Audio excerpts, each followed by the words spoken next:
ఒకసారి కొమ్మూరి గోల్డ్ కి కాల్ చేయండి. తాకట్లో ఉన్న మీ బంగారాన్ని విడిపించి మార్కెట్ ప్రైస్ కి వాళ్ళు కొనుక్కుని మిగతా డబ్బులు మీకు ఇచ్చేస్తారు.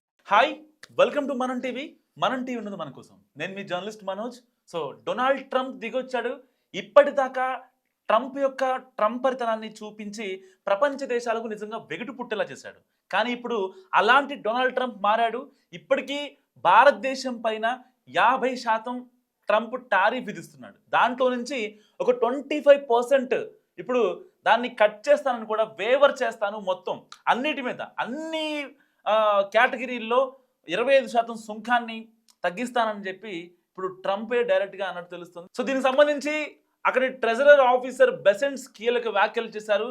త్వరలోనే అమెరికా భారత్పై 25% టారిఫ్ని తగ్గిస్తుందంటూ ఆయన కీలక వ్యాఖ్యలు చేశారు. నిజంగా ఎందుకంటే ఇప్పటిదాకా భారతదేశం గురించి చాలా అనుకున్నారు అమెరికా వాళ్ళు. అగ్రరాజ్యం అమెరికా. సో భారతదేశం లాంటి ఒక అంటే ఎవరైనా ఇన్ఫ్లుయెన్స్ చేయలేని ఆర్థిక వ్యవస్థని మనం ఇన్ఫ్లుయెన్స్ చేయాలి. వాళ్ళు ఎవరితో చమురు డీల్ కొనాలన్నా లేకపోతే మానవ వనరులు ఏమైనా తీసుకోవాలన్నా ఏం చేయాలన్నా సరే మన ఆర్థిక వ్యవస్థ అగ్రరాజ్యం దగ్గర పెట్టుకోవాలని చెప్పి ఇన్ని రోజులు చాలా గట్టిగా ప్లాన్ చేశారు. కానీ ఇప్పుడు అలాంటి పప్పులు ఏం ఉడకలేదు. ఎందుకంటే రీసెంట్గా జిన్పింగ్ గారు, ఇంకా మోదీ గారు, పుతిన్ గారు ఈ ముగ్గురు సమావేశం అయిన తర్వాత నిజంగా ప్రపంచ దేశాలకి ఒక స్ట్రాంగ్ మెసేజ్ వెళ్ళింది. అంటే మనం ఇండియాని టచ్ చేయలేము.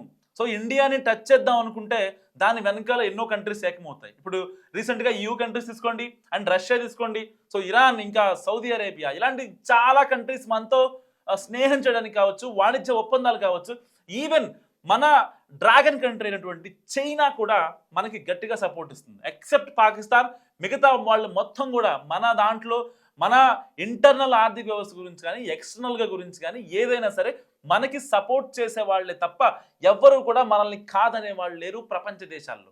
Maximum of people, maximum of countries, maximum of దేశాది నేతలు.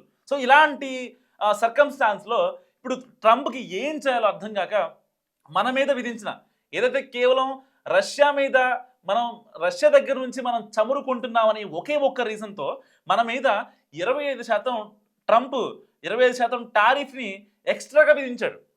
ఆల్రెడీ 25% మన మీద విధిస్తున్నాడు. కానీ ఆ 25% ఎందుకు అదనంగా పెంచాడంటే వాళ్ళ దగ్గర అంట మనం చమురు కొనుగోలు చేస్తున్నామంట. సో మనం ఇచ్చే డబ్బులతో రష్యా ఉక్రెయిన్ మీద దాడి చేస్తుందంట. దానికోసం అని చెప్పి ఆ జెలెన్స్కీ వెళ్ళి వైట్ హౌస్లో ట్రంప్తో కూర్చొని మాట్లాడిన తర్వాత మన మీద వెంటనే పెంచేశాడు.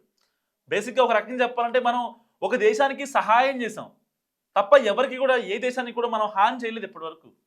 ఈవెన్ ఇప్పటికీ బంగ్లాదేశ్ లాంటి కంట్రీ మన కీడు కోరుకుంటుంది.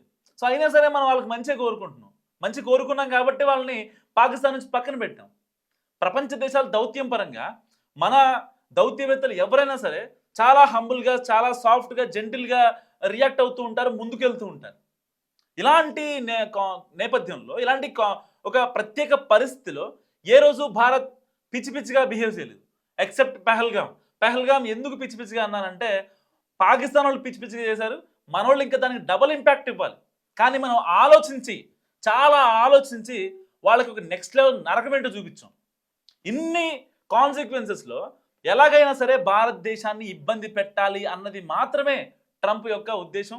సో ఇప్పటికీ కూడా మన మీద రీసెంట్గా ఈ గాజా నియంత్రణ మండలిలో చేరమని, గాజా శాంతి మండలిలో చేరమని, దానికి సంబంధించి చాలా ప్రపోజల్స్ పెట్టాడు ట్రంప్. ఆయన పెట్టిన ప్రపోజల్స్ ఏ రోజు కూడా మనం యాక్సెప్ట్ చేయలేదు. అక్కడ దాకా ఎందుకు, మొన్న 150% దాదాపుగా, తర్వాత 500% ఇలా మన మీద ట్రంప్ టారిఫ్ భారాన్ని విధిస్తానన్నా సరే మనం ఏ రోజు కూడా ఎక్కడా వెనక్కి తగ్గలేదు. ఎందుకు తగ్గలేదు? మన దేశ ఆర్థిక వ్యవస్థ సెల్ఫ్ సస్టైనబుల్ కంట్రీ. మన దగ్గర ఉన్నాయి బయటికి పంపిస్తాం, బయట వాళ్ళ దగ్గర నుంచి మనం తీసుకుంటాం. సో ఇన్ని విధానాల్లో ఎక్కడ భారతదేశం ఎవరి మీద ఆధారపడాలి? నిజం చెప్పండి. అంటే కంప్లీట్గా ఒక దేశం మీద ఎందుకు ఆధారపడాల్సిన పరిస్థితి వస్తుంది? మనకి రాదు. ప్రతి దేశానికి మనకి వాణిజ్య సంబంధాలు ఉన్నాయి. ప్రతి దేశానికి ఇంకా పునరుద్ధరించుకుంటున్నాం. ఇంకా వాణిజ్య సంబంధాలు ఎక్కువ అవుతున్నాయి కూడా. ఒక రకంగా చెప్పాలంటే రీసెంట్గా ఆస్ట్రేలియా వెళ్ళిన తర్వాత దానికి సంబంధించి ఎన్ని వేల కోట్ల MOUలు కుదిరాయో తెలుసా?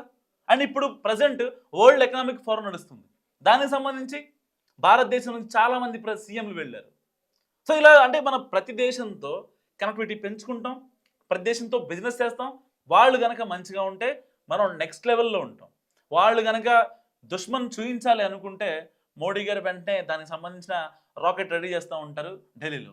సో ఏదేమైనప్పటికీ భారతదేశాన్ని ఎలాగైనా సరే ఇబ్బంది పెట్టాలి, భారతదేశ ఆర్థిక వ్యవస్థని ఇన్ఫ్లుయెన్స్ చేయాలి అనుకున్న ట్రంప్ ఒక రకంగా దిగొచ్చాడని చెప్పాలి. సో ఈ వీడియో గురించి మీరేమనుకుంటారు మస్ట్ కామెంట్ చేయండి. చూస్తూనే ఉండండి మన టీవీ.